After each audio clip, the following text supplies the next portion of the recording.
누가복음 10장 38절에서 42절까지 말씀입니다. 제가 가지고 있는 성경으로 신약성경 111페이지에 있습니다. 누가복음 10장 38절에서 42절까지입니다.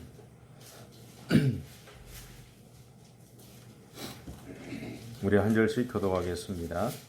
그들이 길 갈 때 예수께서 한 마을에 들어가심에 마르다라 이름하는 한 여자가 자기 집으로 영접하더라. 그에게 마리아라는 동생이 있어 주의 발시하자 그의 말씀을 듣더니 마르다는 준비하는 일이 많아 마음이 분주한지라 예수께 나아가 이르되 주여 내 동생이 나 혼자 일하게 두는 것을 생각하지 아니하시나이까 그를 명하사 나를 도와주라 하소서. 주께서 대답하여 이르시되 마르다야 마르다야 너가 나를 염려하고 계시느니라. 같이 읽습니다. 몇 가지만 하든지 혹은 한 가지만이라도 족하니라. 마리아는 이 좋은 편을 택하였으니 빼앗기지 아니하리라 하시니라. 아멘. 오늘은 마르다에 대해서 좀 생각을 해보고자 합니다. 이 마르다의 이름의 뜻은 숙녀 또는 여주인이라는 그런 의미를 가지고 있다고 합니다. 지난주에 마리아에 대해서 이야기를 했으니까 그들이 살고 있는 베다니에 대한 이야기나 이런 이야기들은 오늘 하지 않겠습니다. 38절을 한번 보시면 38절에 이렇게 되어 있습니다. 그들이 길 갈 때에 예수께서 한 마을에 들어가심에 마르다라 이름하는 한 여자가 자기 집으로 영접하더라. 그렇게 되어 있죠. 여기에서 우리가 알 수 있는 것은 마르다라는 여자는 예수님을 집으로 영접한 여인이었다라는 겁니다. 유대인의 전통 중에 이 나그네를 선대하는 전통이 있습니다. 그들이 왜 나그네를 선대하느냐라는 이야기를 할 때 일반적으로 이야기하는 것은 뭐냐면 그들의 선조였던 아브라함이 유목 생활을 했기 때문이다라고 그렇게 이야기를 합니다. 실제로 이제 아브라함이 갈대아 우르에서 살았잖아요. 갈대아 우르에서 살았는데 그때 유목 생활을 했느냐라고 할 때 학자들의 이야기는 그렇지는 않았을 거라고 얘기합니다. 그곳에서는 유목 생활이 아니라 이미 정착해서 생활하는 삶. 그러니까 왜냐하면 이 갈대아 우르라고 하는 곳은 4대 이 문명 발생지 중에 하나였기 때문에 그곳에서는 떠돌아다니면서 생활하는 것이 아니라 그냥 정착해서 어떤 한 문화를 이루어가면서 그렇게 살아갔던 곳이 갈대아 우르라는 거죠. 근데 그 갈대아 우르에서 이 아브라함의 아버지인 데라가 데리고 나가잖아요. 하란으로. 그리고 그 하란에서 하나님이 아브라함을 찾아오시죠. 찾아오시고 나서 그때부터 아브라함의 여정이라는 것이 이제 어디로 가야 될지 모르는 여정인데 하나님이 결국 데려가신 데가 가나안 땅이었습니다. 그리고 그 가나안 땅으로 가는 여정부터 시작해서 그가 그곳에서 정착하는 모든 과정들 속에서 그가 살아갔던 생활 패턴은 유목 생활이었어요. 장막을 치고 이렇게 떠돌아다니면서. 이스라엘 백성들이 가나안 땅에 들어가기 전에 광야 생활할 때 그들은 구름 기둥과 불 기둥이 일어서면 움직였고 멈추면 그들이 또 거기서 머물렀잖아요. 그런 것처럼 아브라함의 어떤 삶의 여정이라는 패턴은 그냥 유목 생활이었어요. 근데 아브라함이 유목 생활을 하다가 보니까 떠돌아다니다가 어느 지역에 갔는데 누군가가 자기를 대접한단 말이에요. 대접하는 것을 받아보니까 너무 좋거든요. 너무 복된 일이더라라는 거죠. 그때부터 아브라함도 자기가 받은 것이 있기 때문에 자기가 장막을 세운 다음에 지나가는 사람들을 그냥 보내지 않았어요. 항상 불러서 대접을 하고 자기가 받은 것이 있으니까 그렇게 대접하고 섬기고 보내줬는데 그 삶을 살다 보니까 자기의 삶이 너무 풍성해지더라라는 거예요. 이것이 이스라엘 백성들의 삶에서 하나의 문화로 정착이 됐습니다. 그래서 누군가를 대접하는 거예요. 실제로 아브라함의 어떤 그 역사를 보면 그런 게 있잖아요. 롯의 자기 조카 롯의 가정이 소돔과 고모라에서 있었을 때 그 소돔과 고모라에 있는 롯의 가정이 그곳에서 벗어날 수 있었던 이유는 하나였죠.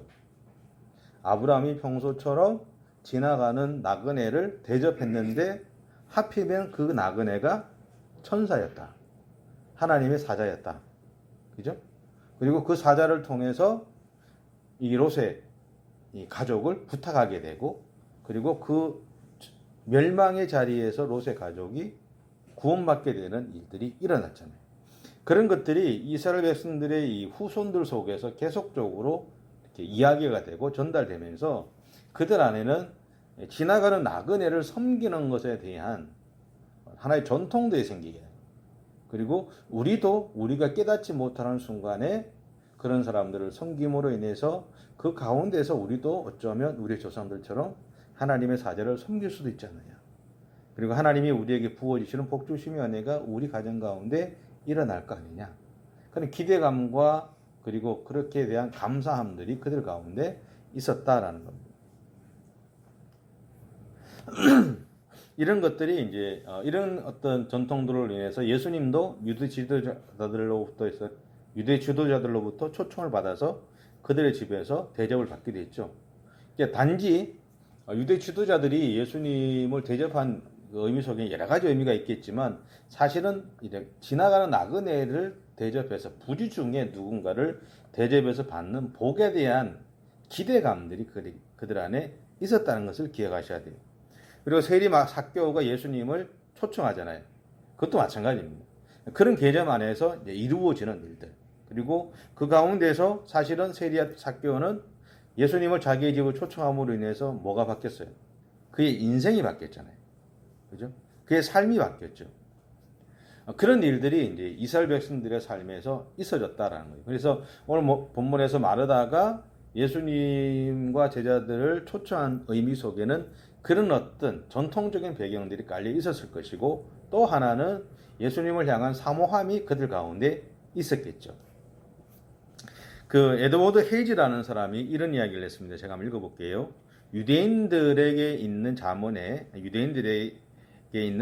이런 자문의 내용이 있습니다. 라고 얘기하면서 하는 이야기가, 나그네를 대접하는 일은 하나님의 이름에 경외심을 표하는 것보다도 위대한 일입니다.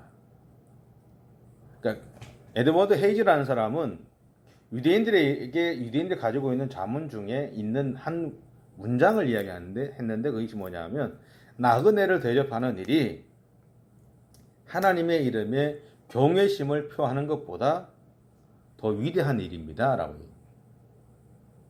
우리가 하나님 앞에 예배를 드리잖아요. 그렇죠? 여러분, 하나님 앞에 예배를 드리는 일이 가장 중요하죠. 그죠? 그런데 내가 지금 하나님 앞에 예배를 드리러 가는데 여기서 가다가 만난 사람 중에 어디 아픈 사람이 생겼어. 갑자기. 누군가가 아픈 사람이 쓰러져 있는 거예요. 그러면 내가 그 사람을 지나가야 될까요? 그 사람을 도와주면서 비록 예배 시간을 놓치더라도 그 사람을 도와주고 그 사람을 살리는 일들을 해야 될까요? 네? 살리는 일을 해야 되겠죠. 그 이야기예요. 지금 하는 이야기가. 근데 우리는 어쩌면 내가 예배를 드려야 된다고 하는 거기에 갇혀서 외면할 때도 사실은 있어요. 그것이 누구 이야기예요? 사마리아 사람 이야기죠. 손님 대접이란 하나님께로부터 같은 이야기입니다. 이 사람이 계속 했던 이야기인데 읽어볼게요. 손님 대접이란 하나님께로부터 시작된 베품의 흐름이 우리를 통하여 다른 사람들에게로 계속되도록 이어주는 방법입니다. 우리를 향해서 그런 이야기 하잖아요. 우리는 하나님의 축복의 통로라 그러잖아요. 그러니까 우리를 통해서 하나님의 축복하심이, 하나님의 복주심이 우리를 통해서 우리 가족에게, 내 주위에게, 세상을 향해 흘러나간다 그러죠. 여기서 에드워드 헤이즈라는 사람은 그것이 손님 대접이다, 나그네를 대접하는 것이다 라고 이야기를 하고 있다는 한 방법으로. 이거 나그네 대접하는 것만이 이거다라고 얘기하는 것이 아니라 그 하나의 방법으로 그렇게 얘기를 하고 있는 거예요. 그래서 우리가 삶을 살아가면서 누군가에게 무엇인가를 나누고 베푼다는 것은, 다르게 표현하면 하나님이 나를 향해 부어주시는 복주심을 내가 흘러보내는 일을 하고 있다라는 것을 의미하기도 한다라는 겁니다. 그러면서 이 사람은 이런 이야기를 합니다. 하나님의 사랑은 끊임없이 흘러나와 일상 속의 베품이라는 흐름을 타고 세상으로 흘러갑니다. 하지만 우리 마음에 감사가 지는 순간 그 거룩한 흐름은 거기서 중단되고 맙니다. 우리 안에 감사가 있다는 것은 뭐예요? 우리 안에 기쁨이 있다는 거죠.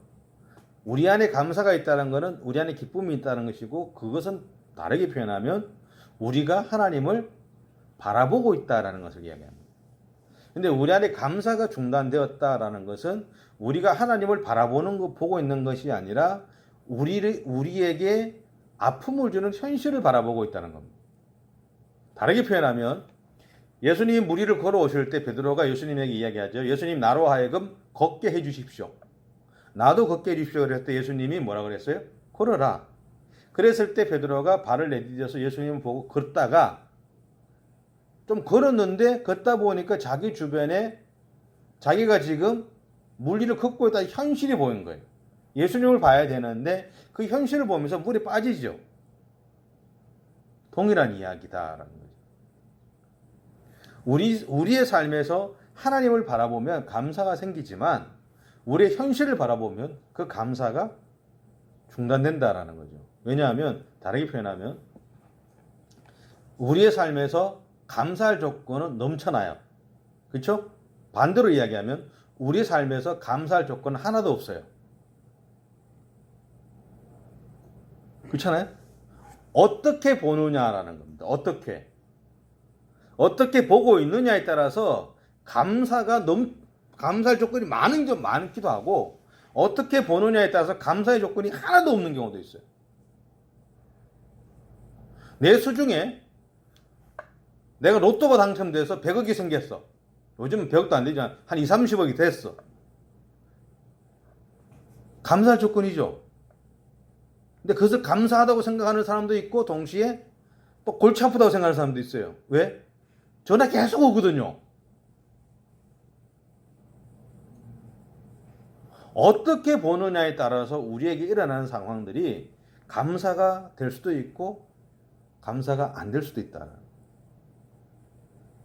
부탁하는 것은 뭐냐면 우리의 삶에서, 여러분의 삶에서 하나님을 항상 보십시오.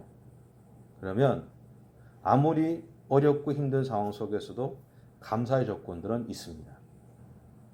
근데 감사의 조건이 넘치는 삶이 펼쳐져도 내가 하나님을 바라보지 못하면 그것이 감사인지 모릅니다. 저도 경험해 보니까 그렇더라고요. 하나님 은혜는 계속 있는데 내가 그걸 감사를 안 보는 거예요. 아니, 그냥 뭐 당연하듯이 생각하게 되고, 오히려 이 많은 감사의 조건 은혜보다 내 안에 생기는 작은 것을 바라보고 힘겨워하는 거예요. 그런 모습들이 있더라고요. 어떻게 보느냐 하는 게 중요합니다. 우리가 복음을 전하는 것도 하나님의 영광을 드러내는 일이라고 하는 것, 그렇게 이야기하잖아요. 그죠? 이것도 같은 맥락이라는 겁니다. 두 번째는 40절 한번 보시겠어요? 40절 같이 한번 읽어볼게요. 마르다란 준비하는 일이 많아 마음이 분주한지라 예수께 나아가 이르되, 주여, 내 동생이 나 혼자 일하게 두는 것을 생각하지 아니하시나이까? 그를 명하사 나를 도와주라 하소서. 여기 보면 마르다란 준비하는 일이 많아 마음이 분주한지라 라고 얘기합니다. 이것을 통해서 알 수 있는 것은 뭐냐면 마르다는 마음이 따뜻한 여인이다라는 거예요. 왜 준비하는 일로 해서 마음이 분주할까요? 성질이 급해서 그럴까요? 네? 많이 대접하고 싶은 거예요.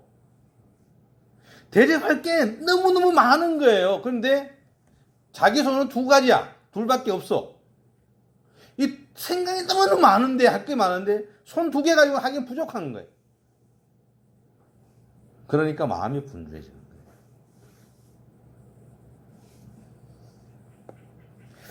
마르다를 생각해 보면 저는 그런 생각이 들었어요. 우리네 이웃에 넉넉한 인심을 가진 사람들이 생각이 났어요.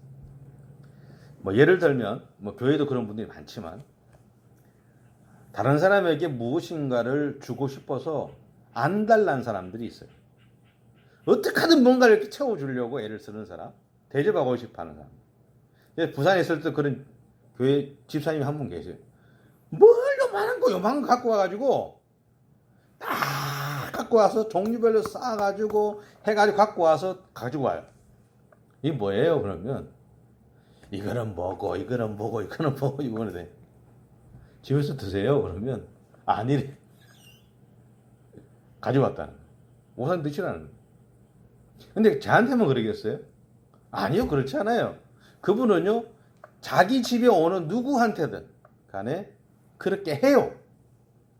무언가 자꾸 주고 싶어 하는 거예요. 하다못해 자기 손가락에 끼고 있던 것도 빼요. 그것도 줘요. 그래서 하는 얘기 있어요.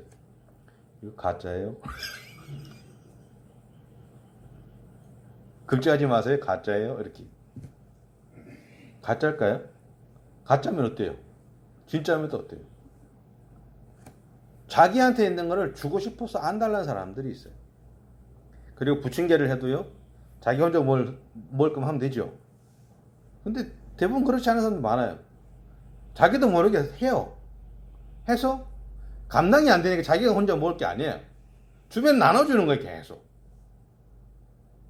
그 어떤 사람들은 자기는 못 먹어보고 다 나눠줘 버렸어. 그런 사람들이 마르다 같은 사람입니다. 자꾸 주고 싶어 하고 대접하고 싶어 하고. 여러분 주변에도 그런 분들이 많죠. 특히 교회 안에는 참 많아요. 여러분도 그런 분들 중에 속하시지 않아요? 이런 사람들이, 이런 사람의 주변에는 사람이 붙어요. 사람이 붙어요. 항상 사람이 붙어요. 누가복음 16장 9절을 한번 보시겠어요? 누가복음 16장 9절. 누가복음 16장 9절 같이 한번 읽어보겠습니다. 찾으셨죠? 같이 읽습니다. 시작. 내가 너희에게 말하노니 불의의 제물로 친구를 사귀라. 그리하면 그 제물이 없어질 때에 그들이 너희를 영주할 처소로 영접하리라. 아멘. 여기 보면 여기에서 말하는 이 불의의 제물이 뭐냐면 부정직하게 얻은 제물을 이야기하는 게 아니에요. 이것은 우리가 세상에서 얻는 재물을 이야기합니다. 그냥. 그리고 친구를 사귄다라는 말은 어떤 의미냐면 스스로 친구가 되게 하라라는 말이에요. 다시 말하면 우리가 가지고 있는 것을 가지고 대접하고 나눔으로 인해서 세상이 기꺼이 나와 친구가 되게 하라는 말이에요. 마르다가 이런 사람이다라는 거죠. 아, 누구 옆에 가 있으면 맨날 먹을 챙겨줘. 너무 많이 챙겨주니까 처음에는 나중에는 그만 줘이라고 이야기하지만 그 사람이 안 챙겨주면 어때요? 딱 돌아서서 오늘 왜 안 챙겨줬지? 삐졌나? 뭐 그런 거 있잖아요. 그죠? 마음에 그냥 서운함이 생기죠. 근데 어쨌든 챙겨줘도 안 챙겨줘도 그 사람 옆에 가 있으면 마음이 좀 넉넉해져요. 그런 사람들이 마르다 같은 사람, 마르다가 그런 사람이라는 거죠. 그러니까 우리가 누군가와 사귀기 위해서 막 돈을 쓰고 이것도 중요하지만 더 중요한 것은 뭐냐면 내가 가지고 있는 것을 가지고 누군가를 와 사귀고 대접하고 하면서 결국은 그 사람이 나에게 다가오게 만드는 것. 그것이 누가복음 16장 9절에서 이야기하는 불의의 제물로 친구를 사귀는 모습이다라는 거예요. 다르게 보면 교회 안에서 우리가 믿음의 삶을 살아가지만 사람들이 우리를 통해서 교회를 찾아오게 만드는 것. 그것이 바로 우리가 가지고 있는 세상을 향한 복음을 전하는 또 다른 모습이다라는. 예수 믿는 사람들의 삶에서 가장 중요한 것이 뭐냐면 넉넉함이에요. 여유로움이어야 된다. 누군가에게 자꾸 주고 싶어서 없는데 줄 수는 없잖아요. 그런데 없어도 줄 수 있는 것은 있어요. 그게 뭐예요? 없어도 줄 수 있는 것. 마음이죠, 마음. 마음이에요. 사랑은요, 내 안에 사랑이 고갈되면 줄 수가 없어요. 마음은 줄 수 있어요. 왜? 마음이 없으면 나는 죽었거든요. 다 무너져도 마음은 있어요, 내 안에. 그게 나로 하여금 존재하게 만들기 때문에. 물질도 없고 아무것도 없어도 마음은 줄 수 있어요. 근데 그 마음은 받은 사람이 알아요. 저 사람이 어떤 마음인지, 어떤 것으로 지금 나에게 다가오는지 안단 말이에요. 예수를 전하라고 이야기하는 것도 중요한데 마음을 전달하는 게 더 중요합니다. 며칠 전에 제가 서울을 이렇게 갔는데 차를 잘못 타서 좀 걸어갔어요. 그런데 어느 분이 트럭에다가 이렇게 불신지옥 예수천당 이렇게 해가지고 마이크 스피커를 틀어가 막 예수 믿고 막 구원받으라 그러고 막 이야기해요. 근데 그걸 이렇게 저는 예수를 믿으니까 그 얘기를 들으면 좀 거부감이 좀 덜 하잖아요. 근데 그 앞에 젊은 사람 하나가 픽 웃고는 더 가는 거예요. 픽 웃고 더 가요.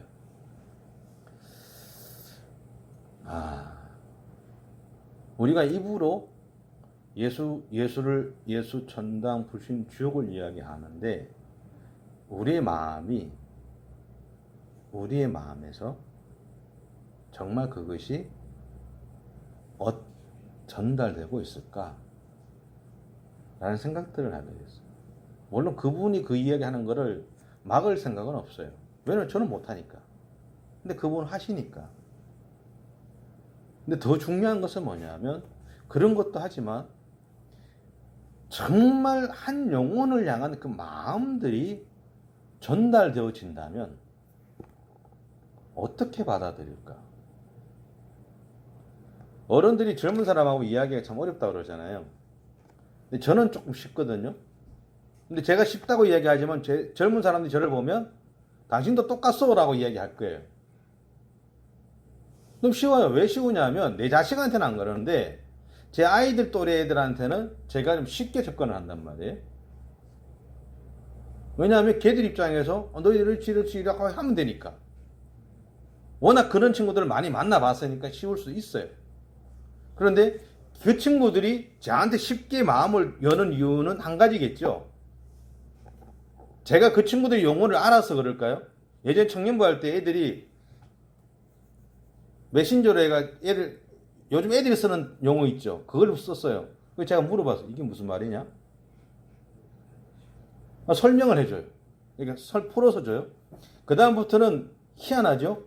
자기들이 제가 알아들을 수 있도록 풀어서 써요. 그게 무슨 말이에요? 그 친구들 입장에서는 내가 그 친구들을 향한 마음을 안다라는 이야기죠. 마음이 전달됐다는 이야기입니다. 그러니까 그 친구들도 자기 마음을 저한테 전달해 주는 거예요. 저는 우리가 교회가 그게 필요하다라는 겁니다. 불의의 제물로 친구를 사귄다는 것도 마찬가지예요. 세상이 교회를 향해 다가올 수 있고 세상이 예수 믿는 사람들에게 다가올 수 있는 이유는 다른 것 없어요. 예수 천당 불신 지옥, 예수 안 믿으면 지옥 가 이야기하는 게 아니라 우리가 그들을 향한 마음들을 전달할 수 있어야 된다라는 거예요. 다른 거는 못해도 그게 필요하지 않을까?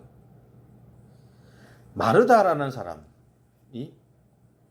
우리에게 보여주는 모습이 저는 그것이라고 생각해요. 오늘 본문 자체만 보면 많은 사람들이 마르다보다는 마리아에 대한 이야기를 많이 합니다. 그리고 마리아가 예수님의 말씀을 들었던 그 믿음이 좋다라고 이야기해요. 그런데 저는 그렇게 보지 않아요. 이 두 사람의 믿음이 누가 좋은지는 모른다라는 거예요.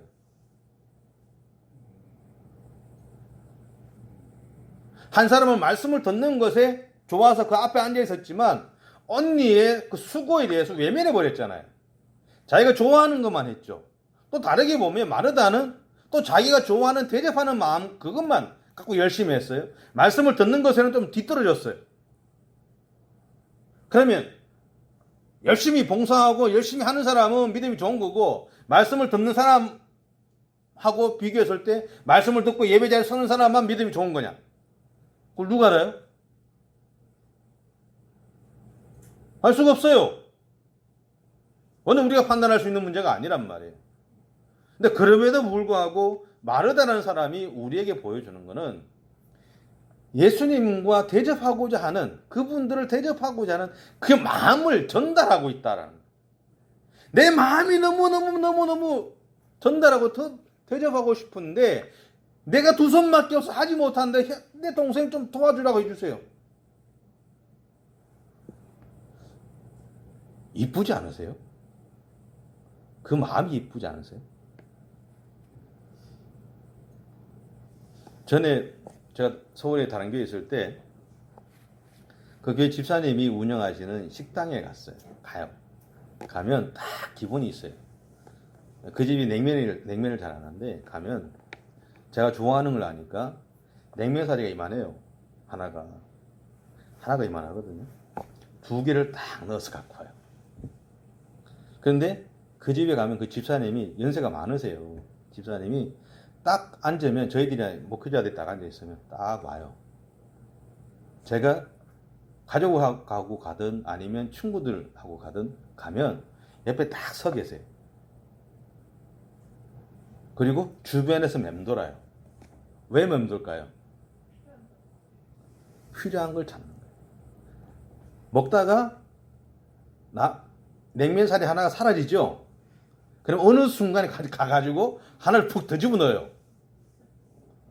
많이 드세요. 그 이야기예요. 처음에는 당황했어요. 너무 배부르니까. 그런데 어느 순간 그 생각이 났어요. 아, 이게 사랑이구나. 이게 사랑이구나. 그럼 그 사랑은 받아야지. 저는 그분한테 그렇게 대접 못해요. 그런데 마음은 전달할 수 있어요. 제가 그분을 향한 그분이 섬기는 거로 저한테 사랑을 베풀었다면 저는 마음으로 그분한테 사랑을 전달하고, 오늘 마르다가 예수님의 일행을 집으로 영접한 것도, 그리고 그들을 대접하기 위해서 마음이 분주한 것도 결국은 사랑이에요. 아까 이야기했던 사랑, 우리가 돈 없이 전달할 수 있는 거 사랑, 그 사랑의 마음들이 전달되어져야 된다. 사랑하기 때문에 우리는 하나라도 더 주려고 하죠. 자녀들을 사랑하기 때문에 부모님은 잘 안 먹어도, 나는 잘 안 먹어도, 그리고 나 혼자는 쉽게 사 먹지 않아도 가족들을 위해서는 지갑이 열죠. 사랑하는 사람들, 누군가를 위해서는, 가족이 아니라 내가 좋아하는 누군가를 위해서는 내가 꿈쳐뒀던 쌈짓돈을 꺼내요. 왜? 사랑하기 때문에.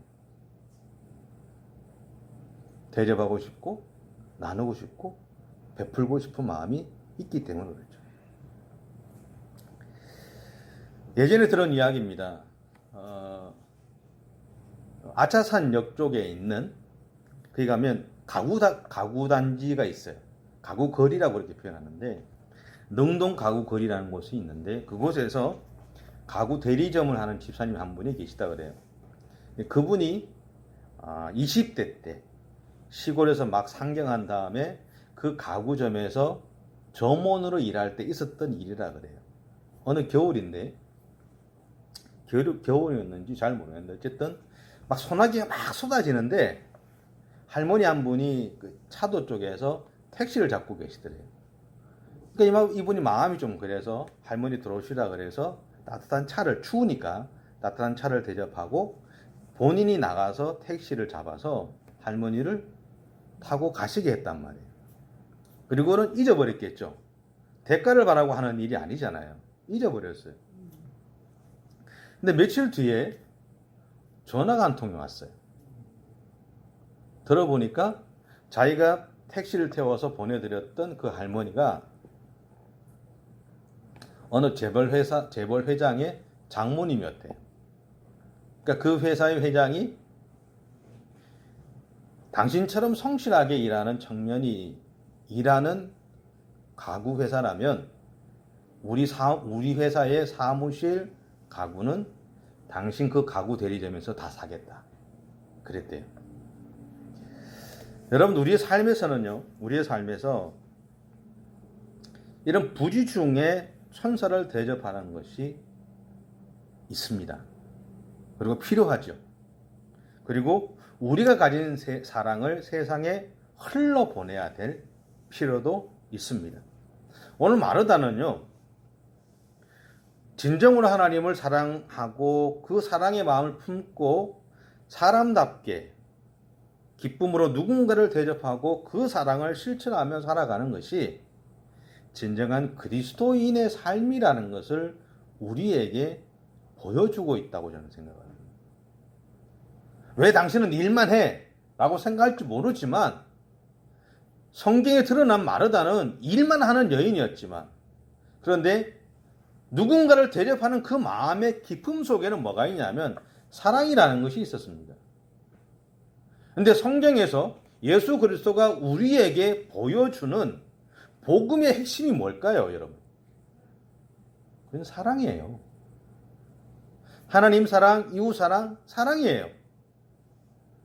죽을 수밖에 없는 죄인, 지옥을 향해 달려가던 우리들을 하나님의 자녀로 회복시키기 위해서 예수를 이 땅에 보내신 것도 우리를 향한 하나님의 사랑이었습니다. 예수님이 나를 위해 십자가를 지신 것도 나를 향한 사랑이었어요. 다른 것이 아닙니다. 사랑하기 때문에 나를 살리려고 했던 것이고, 사랑하기 때문에 나에게 많은 것을 주려고 했던 것이고, 사랑하기 때문에 내가 어긋난 길을 가면 바른 길을 가도록 만들려고 했던 것이고, 사랑하기 때문에 내가 연약한 존재로 살아가는 것이 아니라 내 인생 가운데 수많은 일이 일어나도 흔들림 없이 하나님의 백성으로 살아가도록 돕고자 하는 것이 오늘 우리의 삶에서 일어나는 하나님의 일이다라는 겁니다. 여러분, 마르다는 그 사랑을 오늘 섬기는 모습으로 우리에게 보여준 겁니다.